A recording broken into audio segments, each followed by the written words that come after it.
నమస్తే, welcome to Suman TV. నేను మీ విష్ణు. ప్రస్తుతం మనతో పాటు QPFP అంటే qualified personal finance professional Rajeshwara Reddy గారు ఉన్నారు. సో వారితో మాట్లాడి ఫైనాన్షియల్ ప్లానింగ్కి సంబంధించిన అనేక విషయాలు తెలుసుకుందాం. నమస్కారం రాజేశ్వర రెడ్డి గారు. నమస్కారం అండి. డబ్బు సంపాదించడం, సంపదను సృష్టించడం ఏంటి ఈ రెండింటి మధ్య ఉన్న తేడా? డబ్బు సంపాదించడము, సంపద సృష్టించడం అంటే ఎర్నింగ్ మనీ, క్రియేటింగ్ వెల్త్, ఈ రెండిటికి చాలా తేడా ఉందండి. అంటే చాలామంది ఏంటంటే కొన్ని చోట్ల రెండు ఒకే అని అనుకుంటుంటారు. డబ్బు సంపాదించడం, సంపద సృష్టించడం. అయితే డబ్బు సంపాదించడం అనేది ఏంటి అంటే షార్ట్ టర్మ్, సంపద సృష్టించడం అనేది ఏంటి అని అంటే లాంగ్ టర్మ్. అంటే దానికి ఎగ్జాంపుల్, ఇప్పుడు డబ్బు సంపాదించడం అంటే ఏం చేస్తాము? అసలు డబ్బు సంపాదించాలంటే either job or business are daily wages ఏదైనా అనుకోండి. అంటే అక్కడ మనం మన రీసోర్సెస్ ఖర్చు చేస్తున్నాం. అంటే టైం అనుకోండి, ఎనర్జీ అనుకోండి. సో మన టైము, ఎనర్జీ ఖర్చు పెడితేనే డబ్బు వస్తుంది. అవును. సో కొంతమంది maybe hourly basis, IT employees చూస్తే అవుట్ సైడ్ ఇండియా చూస్తే అవర్లీ బేసిస్ ఉంటుంది, ఆర్ కొన్ని వీక్లీ బేసిస్ ఉంటాయి, కొన్ని మంత్లీ ఉంటాయి. సో దాన్ని మనం డబ్బు సంపాదించడం. మరి వెల్త్ క్రియేట్ చేయడం అంటే సంపద సృష్టించడం. ఎందుకు అనంటే ఈ మన దగ్గర ఉన్న టైము, ఎనర్జీ ఉన్నన్నాళ్ళే సంపాదించగలుగుతాం. ఎప్పుడైతే ఈ టైము, ఎనర్జీ ఉండదో అప్పుడు ఏం చేయాలి? అప్పుడు అవసరాలు ఉంటాయి. అవును. అందుకనే డబ్బు, సంపదను సృష్టించాలి. సో దానికి లాంగ్ టర్మ్ ప్లానింగ్ అనేది కంపల్సరీ ఉండాలి. ఈ రెండు తేడాలండి. ఫర్ ఎగ్జాంపుల్ ఇంకొక అనాలిసిస్ చూద్దాం. డబ్బు సంపాదించడం అంటే ఎన్ని సంవత్సరాలు సంపాదించగలుగుతాం మనము? డైలీ 8 hours అనుకో. 8 hours. అవును. వర్కింగ్. సో నెల ఇంటూ ఇయర్ వేసుకుంటే ఫర్ ఎగ్జాంపుల్ ఒక 25 years ఏజ్ అతను జస్ట్ ఇప్పుడే జాబ్ స్టార్ట్ చేసి 60 age వరకు కూడా ఎర్నింగ్ చేస్తున్నాడు అనుకుందాం. అప్పుడు మన క్యాలిక్యులేషన్స్ చేస్తే ఏమవుతుంది? Daily 8 hours into number of working days into number of years, 35 years. ఇవన్నీ క్యాలిక్యులేట్ చేసి చూడండి, అరౌండ్ 70,000 hours ఉంటుంది. 70,000 గంటలు. 70,000 గంటలు.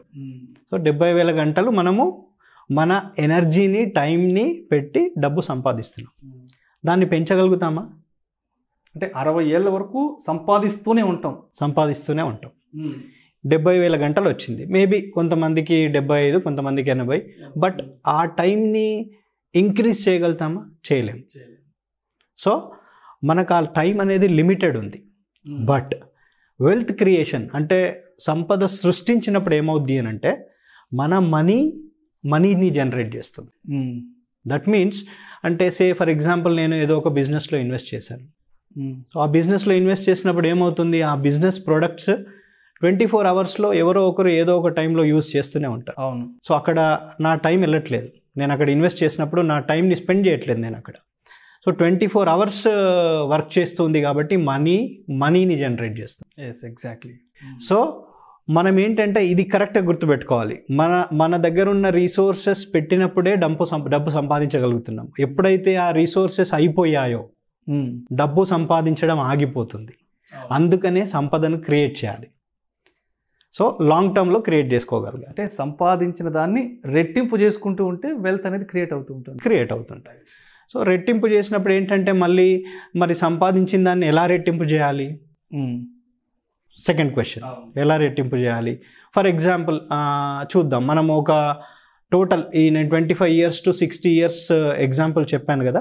ఇందులో డిఫరెంట్ ఫైనాన్షియల్ రెస్పాన్సిబిలిటీస్ వస్తుంటాయి. పిల్లల ఎడ్యుకేషన్ అంటే ఉంటుంది, మ్యారేజ్ ఎక్స్పెన్సెస్ ఉంటుంది, మన రిటైర్మెంట్ ఉంటుంది. ఇవన్నీ ఫర్ ఎగ్జాంపుల్ ఒక 2 crore అనుకుందాం లైఫ్ టైం ఈ రోజు నుంచి అప్పటి వరకు చూస్తే 2 crore అవుతుంది. మరి నేను 2 crore క్రియేట్ చేయాలి అని అంటే ఎంత టైం పడుతుంది? చాలా టైం. ఓన్లీ ఎర్నింగ్ మీద నేను డిపెండ్ అవుతాయి. ఎందుకంటే మనం ఇప్పుడు 70,000 గంటలు అన్నాం. 70,000 గంటలు 2 crores క్రియేట్ చేయాలి. 2 crores-ని 70,000 గంటలతో డివైడ్ చేయండి. చేస్తే 285 rupees per hour. గంటకి గంటకి 285 రూపాయలు సేవ్ చేయాలి, సంపాదించడం కాదు, సేవ్ చేయాలి. సో అంటే 285 ఇంటూ మనం పనిచేసే నెలలో ఈ నంబర్ ఆఫ్ డేస్ వేస్తే రఫ్లీ అరౌండ్ 45,000-50,000 వస్తుంది. అంటే 45,000 to 50,000ని మనం సేవ్ చేయాలి, నేను సంపాదించడం అనట్లేదు. సో అందుకని ఏంటంటున్నానంటే సంపదను క్రియేట్ చేసేటప్పుడు మనము ఈ అర్నింగ్లో నుండి మనీని కొంచెం తీసి పక్కన పెట్టాలి. రైట్. అది పక్కన పెట్టకపోతే వెల్త్ క్రియేట్ అవ్వదు. ఒకటి, డబ్బు సంపాదించడంలో థ్రిల్ ఉంటుందండి. అంటే మనం సంపాదించగానే నెల కాగానే శాలరీ కాగానే అందులో ఒక థ్రిల్ ఉంటుంది. కానీ వెల్త్ క్రియేట్ చేయడంలో థ్రిల్ ఉండదు, బోర్ ఉంటుంది, boring. It's a boring journey. అంటే మనము ఈ 20-25 ఏళ్ళు బోరింగ్గా అంటే ఓపిక్గా ఆగితేనే వెల్త్ క్రియేట్ అవుతుంది. So investment should be A boring subject, A boring journey. So ఆ పేషెన్స్ ఉంటేనే వెల్త్ క్రియేట్ అవుతుంది. ఇప్పుడు మనం ఈ 2 కోట్లు క్రియేట్ చేయాలి అని అంటే, ఫర్ ఎగ్జాంపుల్ 25 years అతను 60 years వరకు ఆ 2 కోట్లు క్రియేట్ చేయాలి అని అనుకుంటే అట్ ద రేట్ ఆఫ్ 10%, ఒక 10% రిటర్న్ వచ్చేదే అనుకుందాం. ఇవాళ రేపు ఎఫ్డీస్ ఇవన్నీ చూస్తే ఒక 6% వస్తున్నాయి. ఈక్విటీస్, స్టాక్ మార్కెట్ ఇవి చూస్తే ఒక 12 అనుకుందాం. సో దానికి దీనికి మధ్యలో ఒక 10% అనుకుందాం. సో 25 years అతను 60 years వరకు ఈ వెల్త్ క్రియేట్ చేయాలి అంటే ఒక 5,000 to 6,000 పక్కన పెడితే చాలు. మనం ఇంతకుముందు క్యాలిక్యులేషన్లు ఏమనుకున్నాం, 50,000 పక్కన 50,000 అనుకున్నాం. అవును, 50,000 అవసరం లేదు. యాక్చువల్గా ఆ 5,000ని పక్కన పెట్టి అది అసెట్ ఫామ్లో ఉన్న వాటిల్లో ఇన్వెస్ట్ చేయాలి. అంటే అది గ్రో అవ్వాలి, అంటే ఆ మనీ 24 hours మన కోసం పనిచేయాలి. అప్పుడు అట్ ద రేట్ ఆఫ్ 10% ఈ 35 yearsలో ఆ 5,000 to 6,000తో ఈ 2 crore క్రియేట్ చేయొచ్చు. సో ఆ అమౌంట్ అనేది ఇంకొక అమౌంట్ని జనరేట్ చేస్తూ ఉండాలి, వర్క్ చేస్తూ ఉండాలి, అది రిటర్న్ అవుతూనే ఉండాలి. Money should work for generating money. Right. అప్పుడే ఆ వెల్త్ క్రియేట్ అవుతుంది. ఇంకో కొన్ని పాయింట్స్ ఉన్నాయి, important points. Say for example మరి అది ఎక్కడ పెట్టాలి? సపోజ్ ఇప్పుడు వెల్త్ క్రియేట్ చేయడానికి 5,000 to 6,000 అనుకున్నాం, మరి అది ఎక్కడ పెట్టాలి? ఎలాంటి సోర్సెస్ ఉన్నాయి? ఇప్పుడు మనకి ఎఫ్డీస్, ఆర్డీస్, పోస్టల్ సేవింగ్స్ ఇవన్నీ ఉన్నాయి. అలాగే mutual funds, stock market, gold, real estate ఇవన్నీ ఉన్నాయి. సో మళ్ళీ ఇక్కడ ఒక చిన్న తేడా ఉంది. ఏంటా తేడా?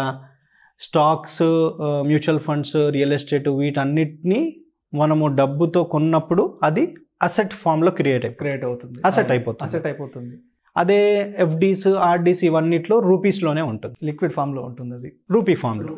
రైట్. సో ఇక్కడ మీకు ఒక చిన్న ఎగ్జాంపుల్, అంటే ఇదివరకు కూడా ఒకసారి నేను అడిగాను, సేమ్ ఎగ్జాంపుల్ అడుగుతాను. సపోజ్ మీకు ఈరోజు ఒక సే 1,000 rupees ఇస్తాను. ఒక 20 years బ్యాక్, 20 years బ్యాక్ ఒక 100 rupees ఇస్తాను. మనం అంటే 20 years బ్యాక్ 2000లో ఉన్నాం అనుకుందాం. మీరు ఏది తీసుకుంటారు? దేనికి ఎక్కువ పవర్ ఉంది? 2000లో ఉన్నప్పుడు ఉన్న 100 rupees తీసుకుంటారా, ఈరోజు ఇచ్చే 1,000 rupees తీసుకుంటారా? ఈరోజు ఇచ్చేది రెడీమేడ్గా తీసుకుంటాం. పవర్ ఎక్కువ దేనికి ఉంది అంటే, ఫర్ ఎగ్జాంపుల్ మనం 2000లోనే ఉన్నాం. 2000లో మీకు 100 rupeesతో ఎక్కువ గ్రాసరీస్ అనుకుందాం వచ్చేవా? ఈరోజు 1000తో ఎక్కువ వస్తున్నాయా? ఒకసారి ఆలోచించండి. అంటే అప్పటి సిచ్యువేషన్స్ దానికి తగ్గట్టు కూడా గ్రాసరీ ప్రైస్లో కూడా వేరియేషన్ ఉంది. అప్పుడు 100 rupees, సపోజ్ పెట్రోలే తీసుకుందాం.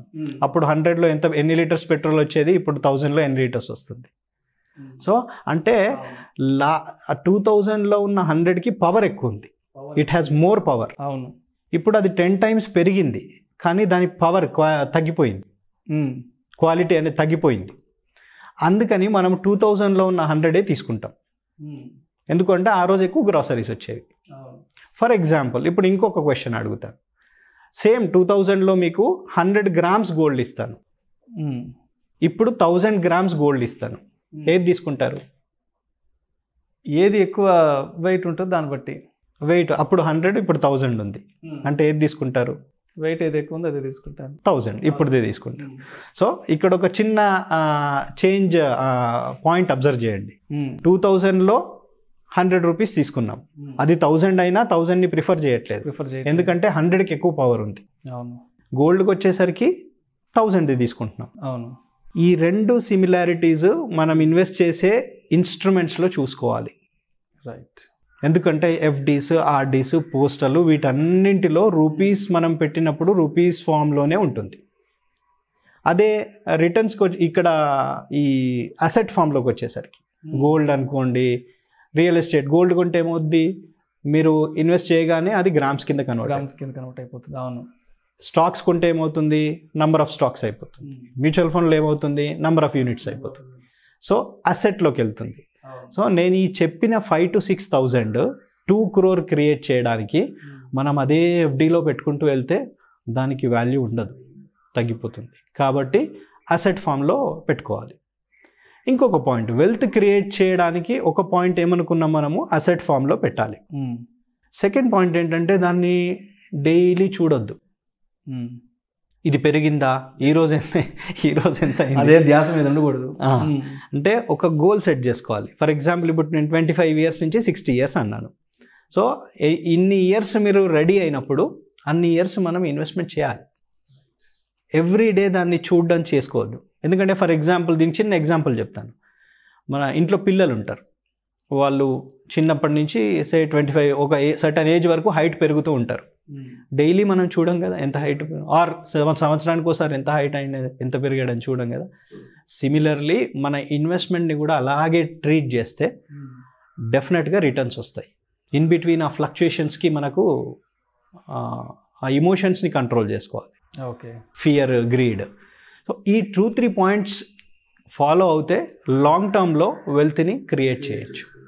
సో డబ్బు సంపాదించడం, వెల్త్ క్రియేట్ చేయడం రెండు కంప్లీట్లీ డిఫరెంట్ థింగ్స్.